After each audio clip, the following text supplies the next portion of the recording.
የሁሌ ልማዶች ወይንም ስለ ዴሊ ሩቲንስ ነው በዚህኛው ቪዲዮ የምናየው።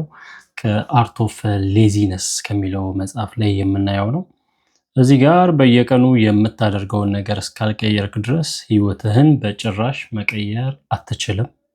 የስኬትህ ሚስጥር ያለው የሁል ጊዜ ልማድ ውስጥ ነው ይላል ጆን ማክስዌል ያወራው ንግግር ነው። በየዕለቱ የምናደርጋቸው ነገሮች በየዕለቱ የምንሰራቸው ድርጊቶች ናቸው እኛን የሚወስኑት እኛነታችንን የሚወስኑት እና ያንን ነገር እስካልቀየርን ድረስ ትላንት ያደረግነውን ነገር እያደረግን ለውጥ ልናገኝ አንችልም ህይወታችን ላይ። ትላንት ያለው ነገር ትላንት ያገኘነውን ውጤት ነው የሚሰጠን።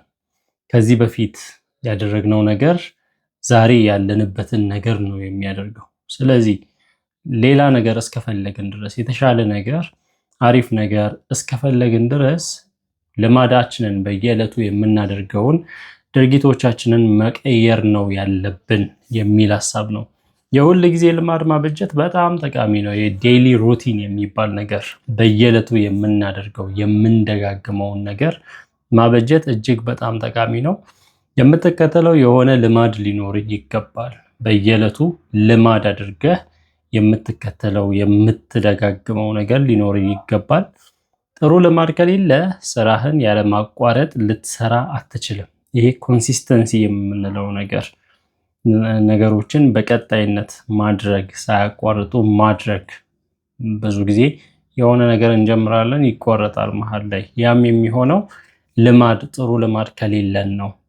የሆነ ቀን ተነቃቅተህ ልትሰራ ትችላለህ። ሌላ ቀን መነቃቃትህን አጥተህ ስራህን ለነገ ልታሳደር ትችላለህ። ፕሮካስትኔት የሚባለው አንድ ቀን ንቁ ስትሆን ትሰራለህ፣ የሆነ ሰዓት ደግሞ ይደብርሃል።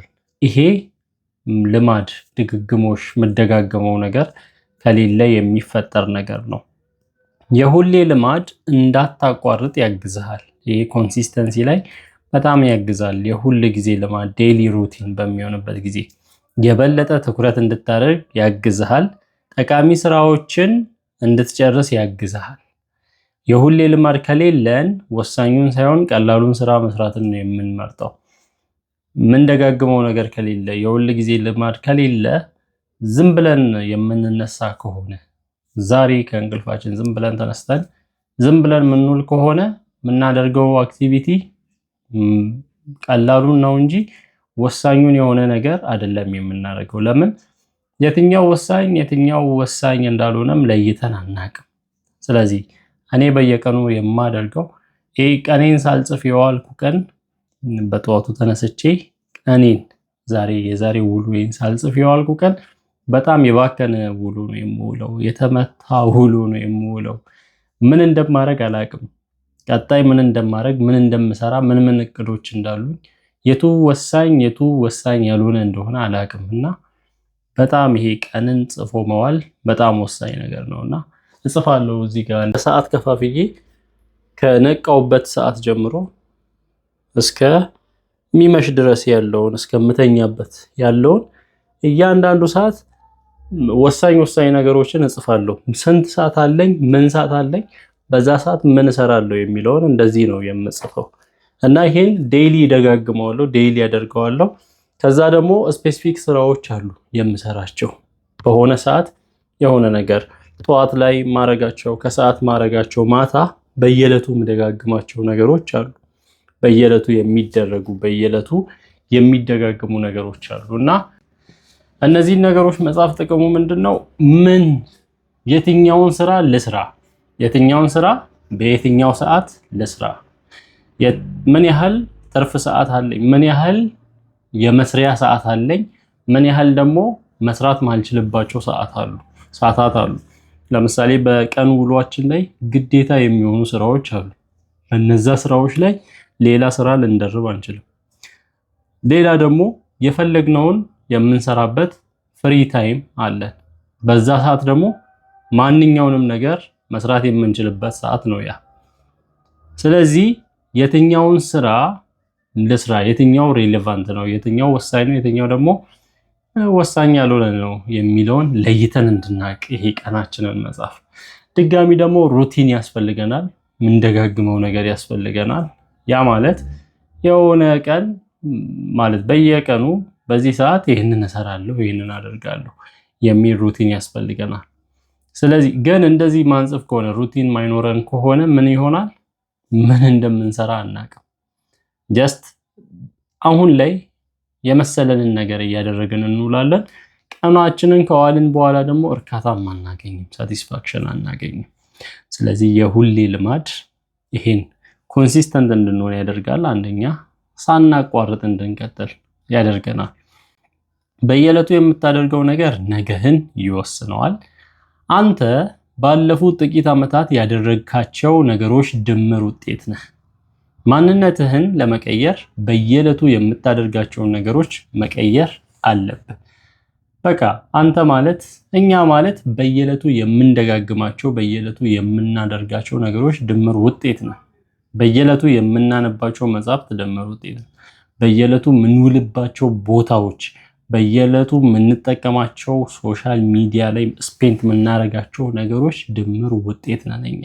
አሁን ላይ ያለው ማንነቴ የጥቂት ዓመታት ወደኋላ የ3 የ4 የ5 ዓመታት ላይ ያሳለፍኳቸው ነገሮች ናቸው ጎልተው የሚታዩት፣ በጣም ጎልተው የሚታዩት። ያው ከልጅነት ጀምሮ ያደግንበት ድምር ውጤት ነን፣ ግልጽ ነው። ያ ግን ደግሞ በጣም ዛሬ ላይ በእኔ ላይ ጎልተው የሚታዩት ከ5 ዓመት ከ6 ዓመት ወዲህ ላይ የተሰሩብኝ ነገሮች፣ የዋልኩባቸው ቦታዎች፣ ያነበብኳቸው መጽሐፍቶች፣ የሰራኋቸው የደጋገምኳቸው ነገሮች ድምር ውጤት ነኝ።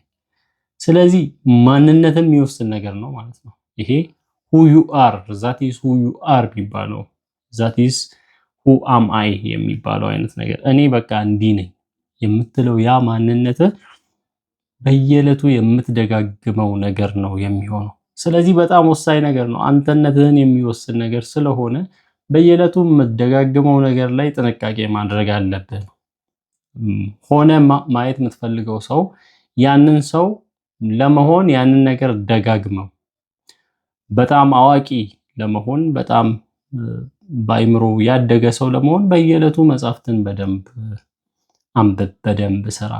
ሀብታም ለመሆን በየቀኑ ገንዘብ የሚያስገኙ ነገሮች ላይ ፎከስ አድርገህ እንደዛ የቢዝነስ መጽሐፍቶችን አንብብ። እንደዛ ነው። ልማድ ቀጣይ ምን ማድረግ አለብኝ ብለህ እንዳትጨነቅ ያግዛል። ብዙ ጊዜ ይሄን ሰርቼ ይሄ የቱን ለስራ ቀጣይ ምን ባደርግ ይቻላል ብለን የምንጨናነቀው የለመድነው ነገር ስለሌለ ነው። ነገር ግን ልማድ ስናደርግ ለምሳሌ ጠዋት ክፍለ ጊዜ ላይ ዛሬ ሁል ቀን አነባለሁ፣ ይሄንን አነባለሁ፣ እንደዚህ ስፖርት ሰራለሁ፣ እንደዚህ አይነት ነገሮችን አደርጋለሁ ብለን ኦሬዲ ካቀድን ያንን ሁሌ የምንደጋግመው ከሆነ ቀጣይ ምንድነው ማድረገው ዛሬ የሚለው ላይ አንጨነቅም።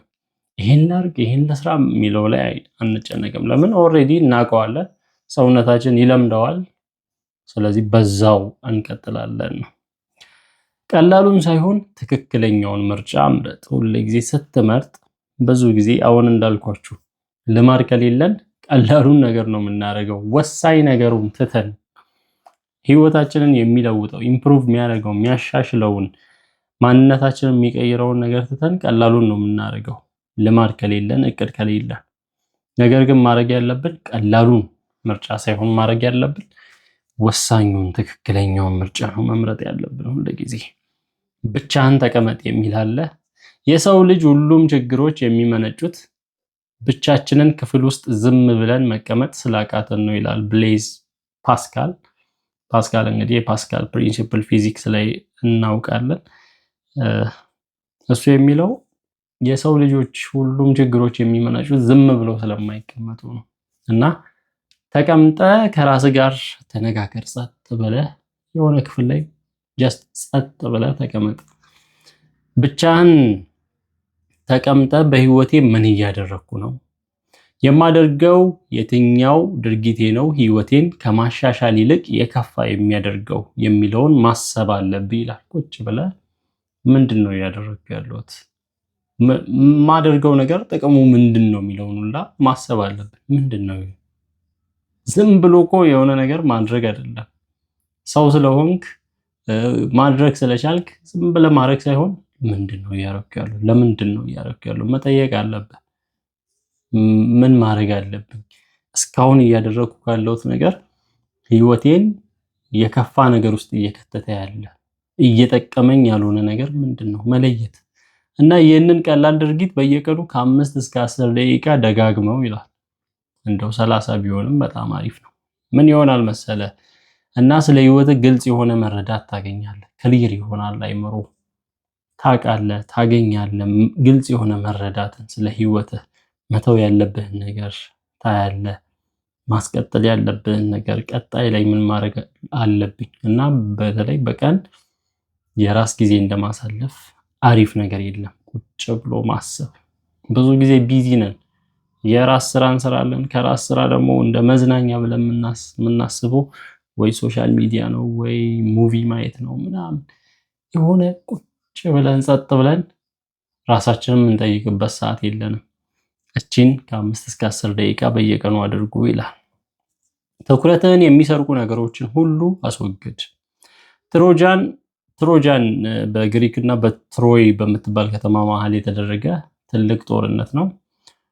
ጦርነቱ ምን አይነት መሰላችሁ? ግን በመጨረሻም ግሪኮች ጦርነቱን በታዋቂው የትሮጃን ፈረስ አሸነፉ።